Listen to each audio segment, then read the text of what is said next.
अस्सलाम वालेकुम। ये रेडियो सदाए हुर्रियत जम्मू कश्मीर है। नसीमा खातून से मुख्य समाचार सुनिए। कश्मीरी उन शहीदों को श्रद्धांजलि अर्पित करने के लिए जिन्होंने स्वतंत्रता के लिए अपने प्राणों की आहुति दी, शहीद सप्ताह मना रहे हैं। कश्मीरी भारतीय जंगल से मुक्ति तक शहीदों के मार्ग पर चलते रहेंगे। कश्मीरी स्वतंत्रता आंदोलन शहीदों के रक्त के कारण जीवित है। शहीद सप्ताह शूरवीर कश्मीरियों द्वारा स्वतंत्रता के लिए दिए गए भारी मूल्य का स्मरण कराते हैं।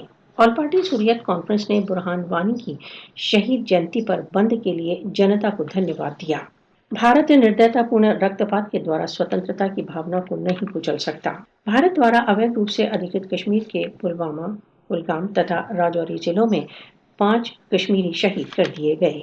8 जुलाई 2016 को बुरहान वानी की शहादत के पश्चात से अब तक भारत द्वारा अवैध रूप से अधिकृत जम्मू कश्मीर में भारतीय सशस्त्र बलों द्वारा 1425 कश्मीरी शहीद तथा 29,656 हताहत किए जा चुके हैं। भारत द्वारा अवैध रूप से अधिकृत जम्मू कश्मीर में भीषण हत्याकांड के बावजूद भारत कश्मीरियों को दबाने में विफल रहा है। शहीद कश्मीरी स्वतंत्रता आंदोलन की यथार्थ संपत्ति हैं।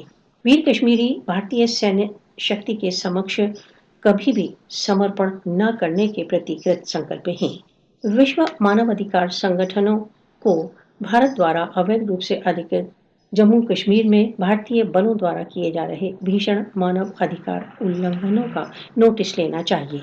राष्ट्रसंघ को भारत द्वारा अवैध रूप से अधिकृत जम्मू कश्मीर में नरसंहार तथा नजरबंदी के दौरान की जा रही हत्याओं का नोटिस लेना चाहिए।